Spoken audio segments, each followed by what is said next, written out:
안녕하세요. 결혼한 지 2년 차임에도 불구하고 이혼을 하게 된 30대 여성입니다. 이렇게 남에게 제 이야기를 해보는 게 처음이라 어디서부터 어떻게 이야기를 해야 할지 잘 모르겠지만 두서가 없더라도 들어주세요. 이렇게라도 털어놓지 않으면 정말 글자 그대로 돌아버릴 것 같거든요. 일단 이혼을 결심하게 된 건 어머님 때문입니다. 어머님의 멋대로인 성격은 그렇다 치더라도 배려심 없는 어머님의 말씀을 더는 참을 수가 없었거든요. 그래서 남편의 눈물 젖은 호소에도 불구하고 갈라서기로 했지요. 남편과는 학교 선배의 소개로 만났어요. 그런데 제가 원래 성격이 낯을 많이 가려서 소개팅이라던가 그런 자리를 별로 좋아하질 않았거든요. 그런데 학교 선배 말로는 남자답고 책임감 있는 정말 괜찮은 친구라서 소개해주는 거라대요. 그리고 소개팅을 주선한 학교 선배도 워낙에 평판도 좋고 사람 좋기로 유명했고요. 그래서 그러면 선배 안목을 믿고 한번 만나보겠다고 한 자리였습니다.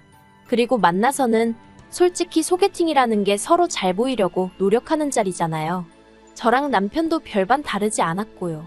이미 서로 사진으로 얼굴도 봤고 배경이라고 해야 할지 조건도 어느 정도 서로 들은 바가 있었기 때문에 그 외적으로 매력 어필을 하느라 바빴달까요. 그렇게 저희는 서로에게 호감을 갖게 되었고 소개팅한 지 2달 만에 본격적으로 연애를 시작했습니다. 그리고 이후로 크고 작은 사건 없이 연애하다 무르르듯 결혼 이야기까지 나왔네요. 하지만 결혼이라는 건 단지 남녀 둘이서 좋다고 될 일이 아니라더니 본격적으로 결혼 이야기가 나오자 생각지도 못한 조건들까지 따지게 되더라고요. 그리고 그중 하나가 제 학벌이었습니다. 남편은 대학교를 마친 뒤 바로 직장 생활을 시작한 반면 저는 대학원에 박사까지 마치고 취업을 했어요. 그리고 대학원에 가게 된 것은 제 의지도 있었지만 친정어머니가 워낙 배움에 욕심이 있으신 분이라서 친정어머니의 뜻을 따른 것도 있네요. 친정어머니께서 워낙 가부장적인 집안에서 자라셔서 위에 삼촌들에게 치여서 대학에 가질 못하셨거든요. 그렇다 보니 딸을 낳으면 좋은 학벌에 능력 있는 여자로 자라길 바라셨다대요. 그리고 그런 친정어머니 덕분에 지금의 제가 될 수 있었다고 생각합니다. 아무튼 그렇다 보니 남편보다 사회생활 경력은 짧았지만 연봉은 높았어요. 원래 많은 회사들이 박사 출신들은 그것도 경력으로 쳐주거든요. 그런데 남편도 제가 박사 출신인 건 알았어도 연봉까지 자기보다 높을 줄은 몰랐던 모양입니다. 그래서 처음에 서로 경제적인 사정을 오픈했을 때 남편이 직장 생활을 얼마나 했다고 돈을 그렇게 많이 모았냐며 크게 놀라했어요. 그리고 반면에 저는 저대로 남편의 직장 생활이 7년 남짓이었는데 모아둔 돈이 1억도 안 돼서 놀랐고요. 하지만 이런 걸로 나온 결혼 이야기를 엎을 생각은 안 했습니다. 남편도 성실하고 저도 성실한 사람이었으니 돈이야 앞으로 벌어가면 되는 거라고 생각했거든요. 상견례는 어머님이 원하시는 지역 내 식당에서 하게 되었습니다.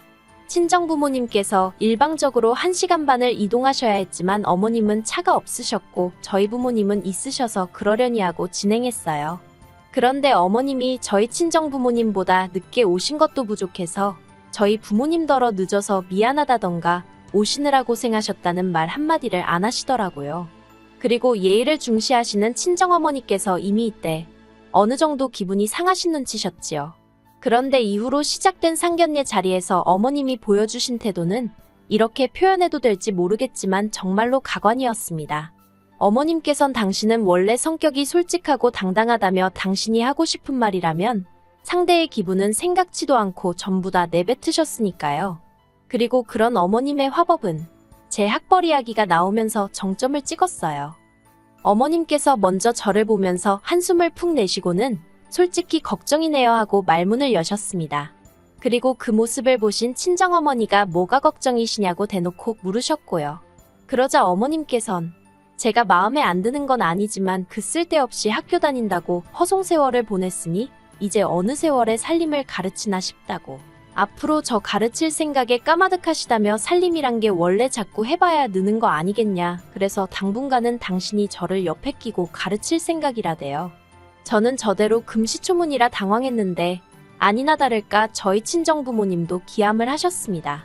특히나 친정어머니께선 돈 들여서 유학 보내고 박사까지 시켰는데 살림이나 시키실 생각이시냐며 그럴 거면 이 결혼은 없던 일로 하자며 자리를 일어나려고 하셨지요.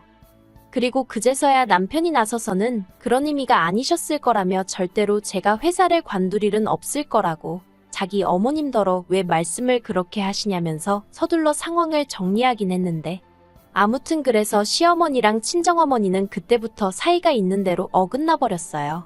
하지만 결국에 너희들만 잘 살면 되는 거다라는 친정아버지의 말씀대로 그때까지도 남편과 제 사이에 별다른 문제가 없었기에 결혼 이야기는 계속해서 진행되었습니다. 그래서 상견례가 있고 5달 후에 남편과 정식으로 부부의 연을 맺었고요. 그런데 결혼식을 올리고 얼마 지나지 않아서부터 다시 어머님이 슬금슬금 저희 살림에 간섭을 하려 드셨습니다. 발단은 결혼하고 한 달 만에 돌아온 신우 생일이었어요.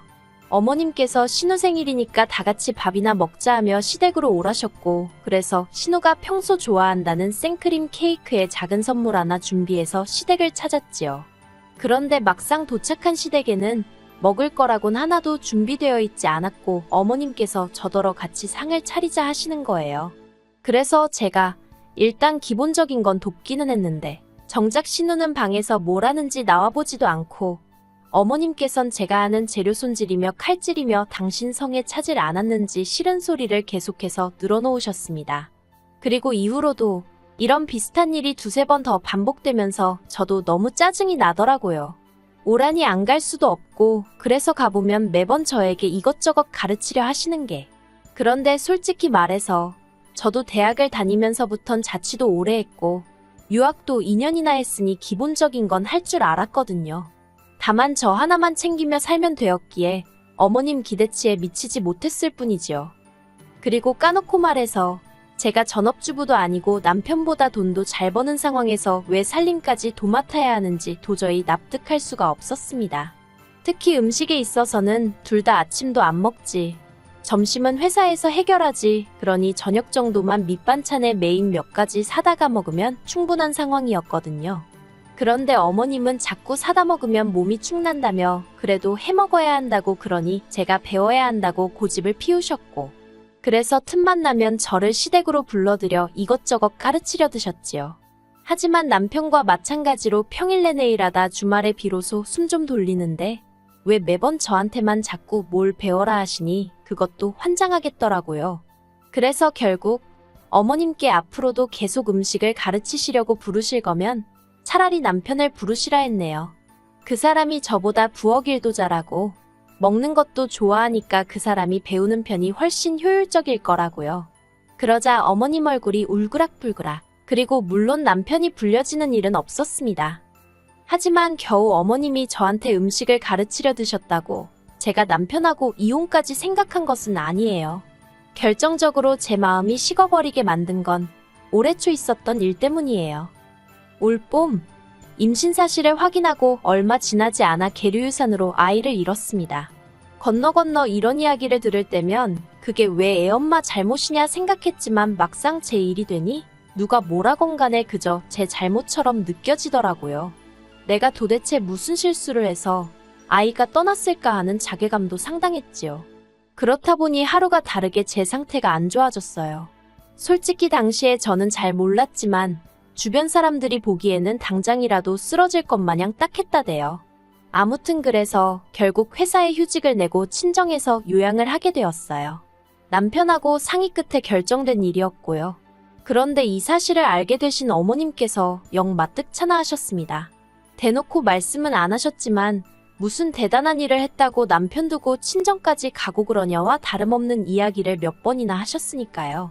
그리고 그땐 저도 애가 유산된 것도 그렇고 회사를 쉬게 된 것도 그렇고 전부 다 제 잘못 같아서 그런 어머님께 말 한마디 서운하다, 속상하다 소리를 못했어요.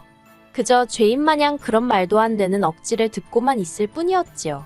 그래도 어쨌든 친정에 간다 생각하니 힘은 좀 나대요. 그런데 친정에서 돌아오고 저는 경악을 금치 못했습니다. 혼자 있는 아들이 안쓰러워 그러셨던 건지 뭔지는 모르겠지만 어머님이 와 계셨거든요. 남편에게 이게 무슨 일이냐 하니까 자기는 오시지 않아도 된다고 몇 번이나 말씀드렸답니다.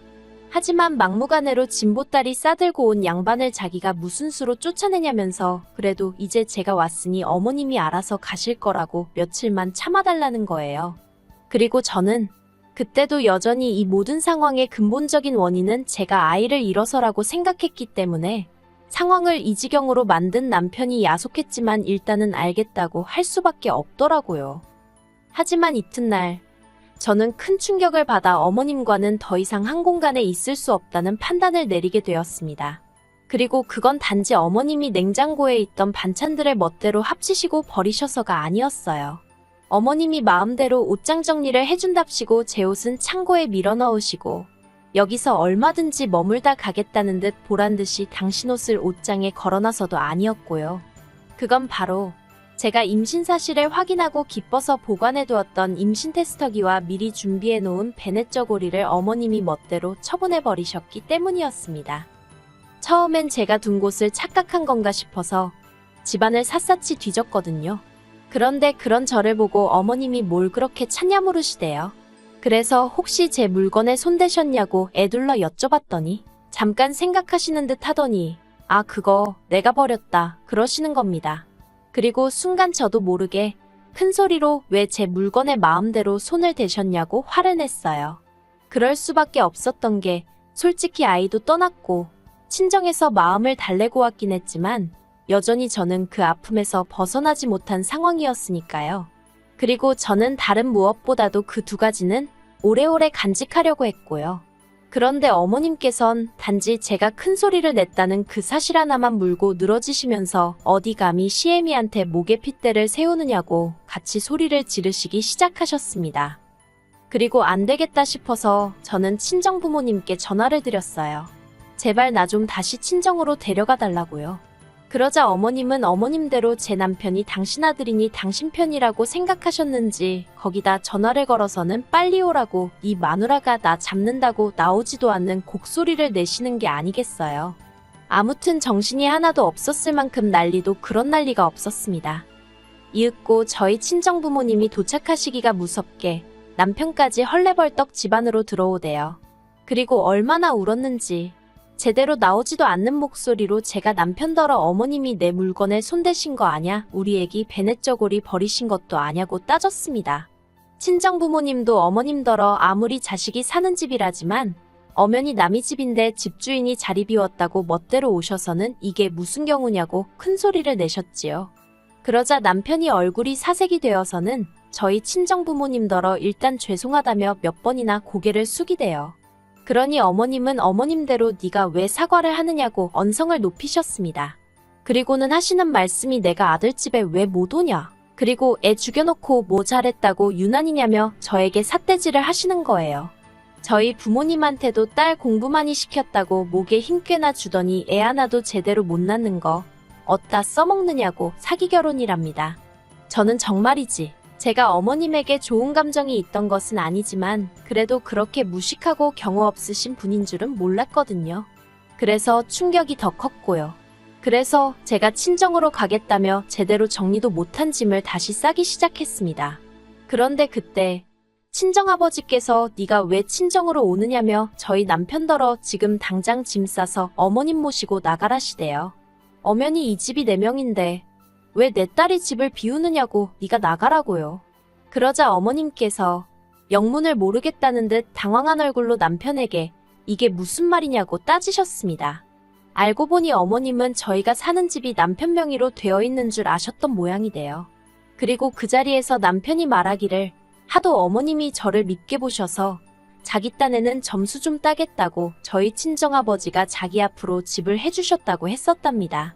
어이가 없어서 막말로 저희 어머님도 웃긴 게 제가 결혼하고자 선택한 사람이니 이렇게 말하면 제 얼굴에 침 뱉기 같지만 저희 남편이 뭐 얼마나 조건이 대단하다고 저희 친정에서 집까지 해주면서 사위로 맞이했을 거라 생각하신 걸까요? 아무튼 기도 안 차는 상황에서 친정아버지도 황당해서 표정을 못 감추시고 그렇게 남편이 상황에 대한 책임을 지겠다며 거의 강제로 어머님을 모시고 밖으로 나갔어요. 그리고 저는 고민에 빠졌습니다. 남편이 보여준 태도는 100% 만족스럽진 않았지만 그래도 자기 딴에는 중립이 아닌 어떻게든 제 편을 들려고 했던 게 보였으니까요. 그래서 그냥 어머님한테만 발길을 끊고 살아볼까 그런 생각도 안 한 게 아니에요. 하지만 자식이냐곤 남편하고 신우둘 뿐이고 그나마 신우는 딸이라고 해도 저희 남편하고 차별받으며 자라서인지 어머님과의 관계가 썩 좋질 못하거든요. 그러니 결국 시간이 흐를수록 남편이 어머님 뒤치다꺼리는 물론이고 경제적으로 도와드려야 할 게 불보듯 뻔한 일이었지요. 그래서 결국 쉽지 않은 결정이었지만 남편과 헤어지기로 마음먹었습니다. 남편은 제가 원한다면 어머님과 철저히 연을 끊고 살겠다 했지만 천륜이 그렇게 쉽게 끊어지지 않는다는 건 다들 알잖아요. 그리고 언젠가 저를 향한 남편의 사랑이 달라지기라도 하면 그 원망은 제가 또 어떻게 감당할 수 있겠나 싶대요. 그래서 이혼으로 마음을 굳혔습니다. 그런데 아이러니하게도 이혼하겠다고 어머님께 알리니 어머님이 꺼이꺼이 우시면서 제가 그렇게 상처받을 줄 몰랐다고 늙은 당신을 한 번만 용서해달라 하시대요. 정말이지 처음 만났을 때부터 마지막 헤어지는 자리까지 한순간도 제 마음을 편하게 해주시지 않는다는 생각에 그 모습도 보고 있기가 버겁더군요. 그래서 그런 어머님에게 전에 없이 냉랭하게 죄송하다 인사드렸습니다. 그리고 남편도 결국엔 이혼해주겠다고 하대요. 자기가 해줄 수 있는 게 이혼밖에 없는 것 같다며 미안하다면서요. 그리고 마지막으로 어머님, 당신 손으로 아들 가정을 파탄내셨다는 정도는 이제 잘 아시겠지요? 부디 오래오래 그 사실을 기억하시고 괴로워하시며 사시길 바라겠습니다.